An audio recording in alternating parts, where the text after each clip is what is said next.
ഏറ്റവും കൂടുതൽ പ്രാവശ്യം അമേരിക്ക സന്ദർശിക്കുന്ന വിദേശ രാഷ്ട്ര തലവൻ അല്ലെങ്കിൽ നേതാവ് ആര് എന്ന് ചോദിച്ചാൽ ഒറ്റ ഉത്തരമേ ഉള്ളൂ. ഇസ്രയേലിൻ്റെ പ്രധാനമന്ത്രി ബെഞ്ചമിൻ നെതന്യാഹു. ഡൊണാൾഡ് ട്രംപ് അധികാരമേറ്റതിന് ശേഷം കഴിഞ്ഞ ഒരു വർഷത്തിനുള്ളിൽ 7ാം തവണയാണ് അമേരിക്ക സന്ദർശിക്കുന്നത്. ഇപ്രാവശ്യത്തെ അമേരിക്ക സന്ദർശനം, കഴിഞ്ഞ ദിവസം നടന്ന അമേരിക്ക സന്ദർശനം ഒരു പ്രത്യേക ദൗത്യ പൂർത്തീകരണത്തിന് വേണ്ടിയായിരുന്നു. എന്താണ് ആ ദൗത്യം? അമേരിക്കയെ പ്രേരിപ്പിക്കുക, ഇറാനെതിരെയുള്ള ആക്രമണത്തിൽ നിന്നും ഒരിഞ്ച് പിന്നോട്ട് പോകരുത്. മാത്രമല്ല, ഇപ്പോൾ നടന്നുകൊണ്ടിരിക്കുന്ന ചർച്ചകൾ ഒമാൻ്റെ തലസ്ഥാനമായ മസ്കറ്റിൽ അമേരിക്കയും ഇറാനും തമ്മിൽ അനൗപചാരികമായി അല്ലെങ്കിൽ ഇൻഡയറക്ട്ലി നടക്കുന്ന ഡിസ്കഷനിൽ, ഒമാൻ്റെ മധ്യസ്ഥതയിൽ നടക്കുന്ന ഡിസ്കഷനിൽ കൂടുതൽ ഐറ്റംസ് ഉൾപ്പെടുത്തണം. ആണവ ചർച്ച എന്നാണ് പൊതുവെ പേര്. ആണവ സമ്പുഷ്ടീകരണം ഇറാൻ നിർത്തിവെക്കണം അല്ലെങ്കിൽ കുറച്ചുകൊണ്ട് വരണം എന്ന മിനിമം അജണ്ടയിൽ നിന്നും മുന്നോട്ട് പോവുകയും മിസൈൽ സാങ്കേതികവിദ്യയിൽ ഇറാൻ കൈവരിച്ച പുരോഗതി അത് ഇസ്രയേലിൻ്റെ സർവനാശത്തിന് വേണ്ടി ഡിസൈൻ ചെയ്തതാണ് എന്നാണ് ഇസ്രയേലിൻ്റെ ചിന്ത. അങ്ങനെയെങ്കിൽ ഇറാൻ്റെ ബാലിസ്റ്റിക് മിസൈൽ ശേഖരം, ദീർഘദൂര മിസൈലിൻ്റെ വൻ ശേഖരം, അതിൽ കുറവ് വരുത്തണം. ചില ഉറപ്പുകൾ ഇറാനിൽ നിന്നും ആ ഗണത്തിൽ വാങ്ങേണ്ടതുണ്ട്. അതൊരു കാര്യം. 2, ഇസ്രയേലിൻ്റെ തന്നെ ബേസിക് എക്സിസ്റ്റൻസിന് നിരന്തരം ഭീഷണി ഉയർത്തുന്ന ചുറ്റുപാടുമുള്ള പ്രോക്സീസ്, ഹമാസ് എന്ന ഗസയിലെ ഇറാൻ അനുകൂല പ്രോക്സി, അതുപോലെ ഹിസ്ബുള്ള എന്ന ലെബനനിലെ പ്രോക്സി, അതേപോലെ യമൻ എന്ന രാജ്യത്തിൻ്റെ പടിഞ്ഞാറ് ഭാഗത്ത്, തെക്ക് പടിഞ്ഞാറ് ഭാഗത്ത് നിയന്ത്രിക്കുന്ന ഹൂത്തികൾ എന്ന ഇറാനിയൻ അനുകൂല ഷിയ മിലിഷ്യ. ഈ മിലിഷ്യകളെ ഇറാൻ സഹായിക്കുന്നത് നിർത്തണം. അത് ഉടമ്പടിയുടെ, അമേരിക്ക ഇറാൻ ഉടമ്പടിയുടെ ഭാഗമാകണം. ഇതാണ് ട്രംപിനെ ബോധിപ്പിക്കേണ്ടത്. എന്നാൽ ചർച്ചകളിൽ വേണ്ട ഫലം കണ്ടില്ല എന്നാണ് ഇപ്പോൾ പുറത്തു വരുന്ന റിപ്പോർട്ടുകൾ. ബെഞ്ചമിൻ നെതന്യാഹു വളരെ പ്രതീക്ഷയോടുകൂടി ട്രംപിനെ കാണാൻ പോയി. പക്ഷേ ട്രംപ് സമാധാനിപ്പിച്ചാണ് അദ്ദേഹത്തെ വിട്ടിരിക്കുന്നത്. ചർച്ചകളുടെ കാര്യം ഞാൻ നോക്കിക്കൊള്ളാം, അമേരിക്കയുടെ കാര്യം അമേരിക്ക നോക്കിക്കൊള്ളാം, ഇസ്രായേൽ നൽകുന്ന സഹായത്തിന് നന്ദി, ഇനിയും സഹായം പ്രതീക്ഷിക്കുന്നു. പക്ഷേ ഇപ്പോഴത്തെ ചർച്ച സ്ട്രിക്ട്ലി ന്യൂക്ലിയർ ആയിരിക്കും. മറ്റ് അജണ്ട വിഷയങ്ങൾ ഞങ്ങൾ തീരുമാനിച്ചു കൊള്ളാം. ഞങ്ങൾക്ക് ആണവ കരാറിൽ എത്തുക എന്നതാണ്, ഒരു ഡീൽ എന്നതാണ് ഞങ്ങൾക്ക് മുഖ്യം, അല്ലാതെ ആക്രമണം എന്നതല്ല മുഖ്യം എന്ന് ട്രംപ് വ്യക്തമായി പറഞ്ഞു വെച്ചു. അതായത് peace is given a chance. പക്ഷെ പറയുന്ന ആൾ ഡൊണാൾഡ് ട്രംപ് ആണെന്ന് ഓർക്കണം. ഇന്ന് പറയുന്നതല്ല നാളെ പറയുന്നത്. അതുകൊണ്ട് എന്ത് പറഞ്ഞു എന്നതല്ല, എന്ത് യഥാർത്ഥത്തിൽ സംഭവിക്കുന്നു എന്നതാണ് നോക്കിക്കാണേണ്ടത്. നോക്കൂ, അമേരിക്കയുടെ ഒരു ബിൽഡപ്പ് നോക്കൂ. വിമാനവാഹിനി കപ്പൽ അവിടെയുണ്ട്, USS എബ്രഹാം ലിങ്കൻ, ആ ചുറ്റുപാടുമുണ്ട്, ഗൾഫിൽ ഉണ്ട്, പേർഷ്യൻ ഗൾഫിൻ്റെ ചുറ്റുപാടുമുള്ള മേഖലയിലുണ്ട്, അതായത് അറബിക്കടലിൽ ഉണ്ട്. അതേപോലെ മറ്റൊരു വിമാനവാഹിനി കപ്പലിനെ കൂടി അമേരിക്ക അയക്കുന്നു എന്ന തീരുമാനമാണ് ട്രംപിൻ്റെ ഭാഗത്തു നിന്ന് വന്നിരിക്കുന്നത്. അതുപോലെ സർവ്വസജ്ജമാണ്, ഏത് നിമിഷവും ഇറാനെ ആക്രമിക്കാവുന്ന രീതിയിൽ അമേരിക്കയുടെ സൈനിക സന്നാഹങ്ങൾ മധ്യ പൗരസ്ത്യ പ്രദേശത്തെ വിവിധങ്ങളായ രാജ്യത്തെ വലിയ രീതിയിൽ യുദ്ധസജ്ജമായി നിൽക്കുന്നു. ഇങ്ങനെ ഒരു അവസരത്തിൽ എങ്ങനെയാണ് സമ്മർദ്ദമില്ലാതെ ഒരു ചർച്ച നടക്കുക? സമ്മർദ്ദത്തിന് അടിപ്പെട്ടുകൊണ്ടല്ലല്ലോ ഒരു ഡീൽ ഉണ്ടാക്കേണ്ടത്. ട്രംപിൻ്റെ പോളിസിയാണ് മാക്സിമം പ്രഷർ, പരമാവധി സമ്മർദ്ദം ചെലുത്തുക. ആ സമ്മർദ്ദത്തിന് വിധേയമായി ഒരു ഡീലിൽ എത്തിച്ചേരാൻ വിധിക്കപ്പെടുക, അല്ലെങ്കിൽ പെട്ടുപോവുക. മറ്റു നിവൃത്തിയൊന്നുമില്ല. ഡീൽ ഇല്ല എങ്കിൽ, if there is no deal, be prepared for the eventuality എന്ന് പറഞ്ഞാൽ, situation is going to be very very bad എന്ന് പറഞ്ഞാൽ ഇറാനെ സൈനികമായി അമേരിക്ക ആക്രമിക്കും, തവിടുപൊടിയാക്കും എന്നതാണ് അമേരിക്കയുടെ ജൽപ്പനം. ഇറാനാണെങ്കിൽ യാതൊരു രീതിയിലും ഈ ഭീഷണിക്ക് വഴങ്ങാൻ തയ്യാറല്ല. ഇറാൻ വ്യക്തമായ നിലപാടാണ് ഇപ്പോഴും. ഏറ്റവും അവസാനം തന്നെ ഈ അയത്തുള്ള അലി ഖമേനിയുടെ വക്താവ് പുറത്തു പറഞ്ഞിരിക്കുന്നത്, ആണവ കരാർ എന്ന 1 പോയിന്റ് പ്രോഗ്രാം അല്ലാതെ മറ്റൊരു കാര്യത്തെക്കുറിച്ചും ചർച്ചയില്ല. ആണവ പ്രോഗ്രാം ആണെങ്കിൽ തന്നെ ഇറാൻ ആണവ പദ്ധതി പൂർണ്ണമായി നിർത്തിവെക്കാൻ ഉദ്ദേശിക്കുന്നില്ല. ആണവ സമ്പുഷ്ടീകരണം ഇറാൻ എങ്ങനെയും തുടരും. അതായത് ഇറാൻ്റെ ഊർജ്ജ ആവശ്യത്തിന് വേണ്ടി ആണവ ഇന്ധനം ഉപയോഗിക്കും, സമ്പുഷ്ടീകരണം തുടരും. എന്നാൽ അതിൻ്റെ തോത് കുറച്ചു കൊണ്ടുവരാനോ യുദ്ധ ആവശ്യങ്ങൾക്ക് വേണ്ടി ഉപയോഗിക്കാതിരിക്കും എന്ന് ഉറപ്പ് നൽകാനോ എന്തെങ്കിലുമുള്ള ഉറപ്പുകൾ നൽകാൻ തയ്യാറുമാണ്. അതുകൊണ്ട് ആ ഒറ്റ പോയിന്റ് അജണ്ട അല്ലാതെ മറ്റൊരു കാര്യവുമില്ല. ഇറാൻ പ്രസിഡന്റ് മസൂദ് പെസഷ്കിയാൻ്റെ ഇപ്പോഴത്തെ പ്രസ്താവന കാണിക്കുന്നതും ഇറാൻ ആണവായുധങ്ങൾ ഉണ്ടാക്കുന്നില്ല, ഉണ്ടാക്കാൻ ഉദ്ദേശിക്കുന്നതുമില്ല. ആയുധങ്ങൾ എന്നതല്ല പ്രധാനം, ഊർജ്ജം എന്നതാണ് പ്രധാനം. ഇതാണ് ഒഫീഷ്യലി ഇറാൻ്റെ ഒരു നിലപാട്. പക്ഷേ കുറച്ച് ക്രിട്ടിക്കലായി നമ്മൾ ചിന്തിച്ചാൽ നമുക്ക് മനസ്സിലാകും, ഇറാൻ ഊർജ്ജ ഉത്പാദനത്തിന് വേണ്ടി ആണവ സാങ്കേതിക വിദ്യയെ ഉപയോഗിച്ചിട്ട് വലിയ കാര്യമില്ല. കാരണം ഊർജ്ജ ഉപാധിയായ ക്രൂഡ് ഓയിൽ ആവശ്യത്തിലധികം ഇറാനുണ്ട്. അത് തെർമൽ പ്ലാന്റുകൾ വൻതോതിൽ ഉണ്ടെങ്കിൽ തീർച്ചയായും ഇറാൻ ആവശ്യമുള്ള എല്ലാ ഊർജ്ജവും ലഭിക്കും ഹൈഡ്രോ കാർബണിൽ നിന്ന് തന്നെ. അപ്പോൾ പിന്നെ എന്തിനാണ് ആണവ പദ്ധതികൾ? അപ്പോൾ അവിടെ ആണവ പദ്ധതി യഥാർത്ഥത്തിൽ ഡിറ്ററൻസ് തന്നെയാണ്.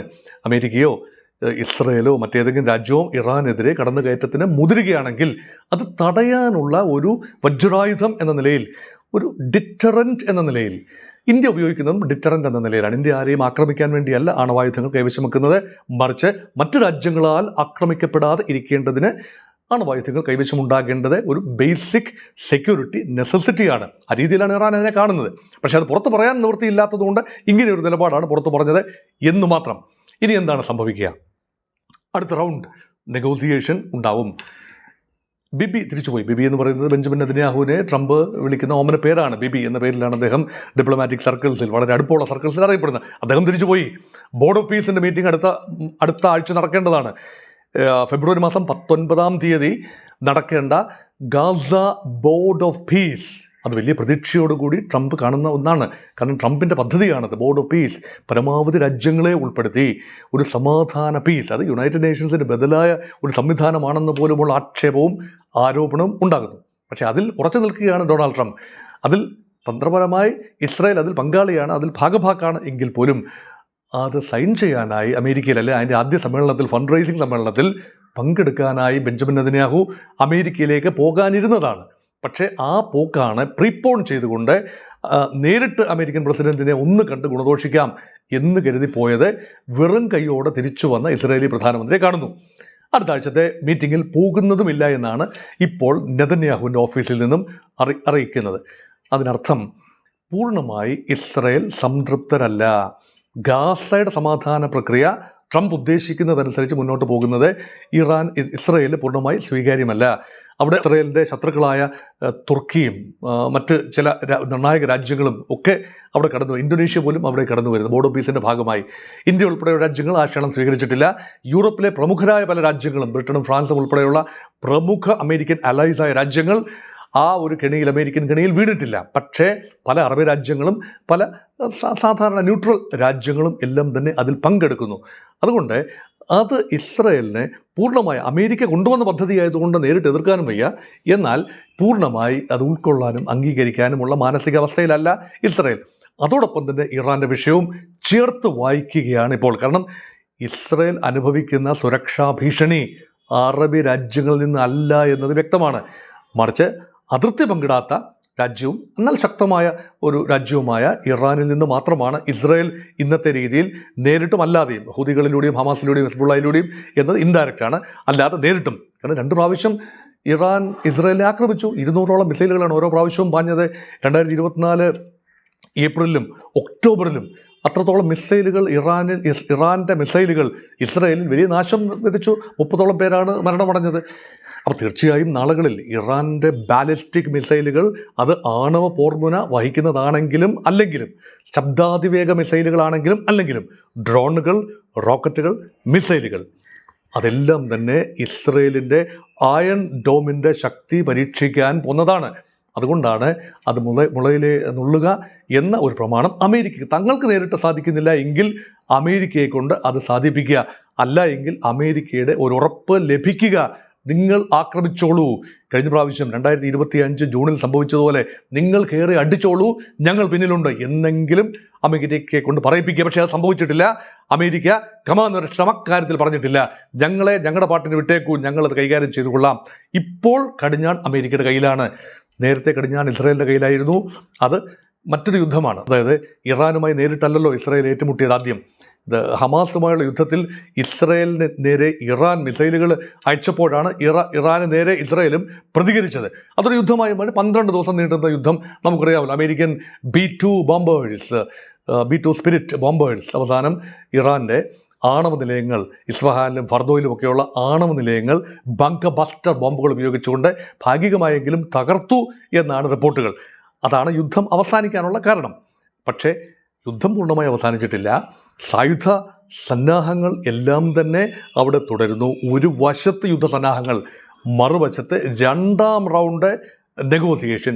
ആ നെഗോസിയേഷനിൽ ഇറാൻ്റെ മുന്നിൽ മൾട്ടിപ്പിൾ ഓപ്ഷൻസ് ഇല്ല എന്നാണ് ട്രംപ് പറയുന്നത്. എന്ന് പറഞ്ഞാൽ ഒന്നുകിൽ ഒപ്പിടുക, അതായത് അമേരിക്ക ആഗ്രഹിക്കുന്നിടത്ത് ഒപ്പിടുക, അല്ലെങ്കിൽ നശിക്കാൻ ഒരുങ്ങിയിരിക്കുക. അതോടെ പറയാം എന്തായിരിക്കും നശിക്കുക എന്നതുകൊണ്ട് ഉദ്ദേശിക്കുന്നത്. നിരന്തരമായ ബോംബാർഡ്മെൻറ്റ്. ആ നിരന്തരമായ ബോംബിങ്ങിലൂടെ ഇറാൻ്റെ മിസൈൽ ശേഖരത്തെയും ആണവ ശേഖരത്തെയും ഒക്കെ തന്നെ തച്ചു തകർക്കാൻ അമേരിക്കയ്ക്ക് ഒരു പരിധിവരെ കഴിയും. പക്ഷേ ഭരണമാറ്റം ഉണ്ടാകണമെങ്കിൽ അത് പോരാതെ വന്നേക്കാം. കാരണം ഭരണമാറ്റം ഉണ്ടാകണമെങ്കിൽ കരക്കിറങ്ങി യുദ്ധം ചെയ്യേണ്ടി വന്നേക്കാം. കാരണം ഇറാനിയൻ റവല്യൂഷണറി ഗാർഡ് കോപ്സ് അതിശക്തമാണ്. ആ നെറ്റ്വർക്കാണ്. അതൊരു ഭരണകൂടത്തെ സംരക്ഷിച്ച് നിർത്തുന്ന സൈനിക വിഭാഗം കൂടിയാണ്. അവർ സാമ്പത്തിക മേഖലയിലും ധാർമ്മിക മേഖലയിലും മതഘടനകളുടെ ഉള്ളിലെല്ലാം തന്നെ അതിശക്തമായ സാന്നിധ്യമാണ് IRGC. അതുകൊണ്ടാണ് IRGC കൺട്രോൾ ചെയ്യുന്ന ഒരു ഘടനയെ മാറ്റി, അയത്തുള്ള ഖൊമേനിയെ മാറ്റി ഒരു ജനകീയ സംവിധാനം കൊണ്ടുവരാൻ ഒരു കരയുദ്ധത്തിലൂടെ മാത്രമേ കഴിയൂ. അത് അമേരിക്ക ഒരുപക്ഷെ ആഗ്രഹിക്കില്ല. അതുകൊണ്ടുകൂടിയാവാം ഇപ്പോൾ ഡീൽ, കഠിനമായ വ്യവസ്ഥകളോടുകൂടി ഒരു ഡീൽ ഒപ്പുവെക്കുകയും ഇസ്രായേലോട് ഇപ്പോഴിങ്ങനെയൊക്കെ പറയും. പക്ഷേ മിസൈൽ കാര്യത്തിൽ ഉൾപ്പെടെ ചില ഉറപ്പുകൾ ആ ഡീലിൽ അൾട്ടിമേറ്റായി ഉണ്ടാകണമെന്ന് ഒരുപക്ഷെ യഥാർത്ഥ ചർച്ചാവേളയിൽ അമേരിക്ക വാദം ഉന്നയിച്ചേക്കാം. അത് അംഗീകരിക്കാൻ ഇറാൻ ഒരു രീതിയിലും സന്നദ്ധമാവില്ല. കാരണം ഇറാൻ്റെ സുരക്ഷ പിന്നീട് 0 ലെവലിൽ എത്തുകയാണ്. മിസൈൽ ഉപയോഗിക്കാൻ പറ്റുന്നില്ല, ആണവായുധങ്ങൾ നിർമ്മിക്കാൻ പറ്റുന്നില്ല, അങ്ങനെയെങ്കിൽ പ്രോക്സികളെ സഹായിക്കാൻ പറ്റില്ല. അങ്ങനെയെങ്കിൽ പിന്നെ ഇറാൻ പൂർണ്ണമായി അയൽ രാജ്യങ്ങൾക്ക് അല്ലെങ്കിൽ ഇസ്രായേൽ ഉൾപ്പെടെയുള്ള രാജ്യങ്ങളുടെ മുന്നിൽ മുട്ടുകുത്തി നിൽക്കേണ്ടി വരുമല്ലോ എന്നതുകൊണ്ട് അഭിമാനമുള്ള ഇറാന് അത് അംഗീകരിക്കാനുമാവില്ല. അതുകൊണ്ട് ഒരുപക്ഷെ പരമാവധി വിട്ടുവീഴ്ചകൾ ഇറാൻ ചെയ്തുകൊണ്ട് യുദ്ധം ഒഴിവാക്കാൻ ശ്രമിച്ചാൽ അമേരിക്കൻ പ്രസിഡന്റിന് വീണ്ടും ഒരിക്കൽ കൂടി സമാധാനത്തിനുള്ള നോബൽ സമ്മാനത്തിന് വേണ്ടി ഒരു പ്രാവശ്യം കൂടെ ആപ്ലിക്കേഷൻ കൊടുക്കാം, അല്ലെങ്കിൽ തൻ്റെ പേര് പരിഗണിക്കണമെന്ന് പറയാം, അല്ലെങ്കിൽ ആരെക്കൊണ്ടെങ്കിലും പറയിപ്പിക്കാം.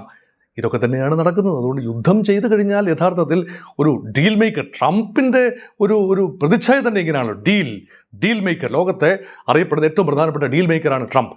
ആ രീതിയിൽ അറിയപ്പെടാനാണ് അദ്ദേഹം ആഗ്രഹിക്കുന്നത്. അതുകൊണ്ട് പൂർണ്ണമായി ഇസ്രായേലിൻ്റെ പദ്ധതി അനുസരിച്ച് ചാഞ്ചാടുന്ന ഒരു പ്രസിഡന്റ്, തുള്ളിക്കളിക്കുന്ന പൂപ്പന്താടി പോലെ തുള്ളിക്കളിക്കുന്ന ഒരു പ്രസിഡന്റ് എന്ന ഒരു പദവി ഒരുപക്ഷെ ട്രംപ് ആഗ്രഹിക്കുന്നില്ല. പക്ഷേ തൻ്റേതായ ഒരു രീതിയിൽ ഇസ്രായേലിനെ കൂടെ സംരക്ഷിച്ചുകൊണ്ട് ഒരു സമഗ്രമായ കരാറിൽ ഇറാനെ സമ്മർദ്ദപ്പെടുത്തി എത്തിച്ചു നിർത്താം എന്ന പ്രതീക്ഷയും അമേരിക്കയുടെ ഭാഗത്തുണ്ട്.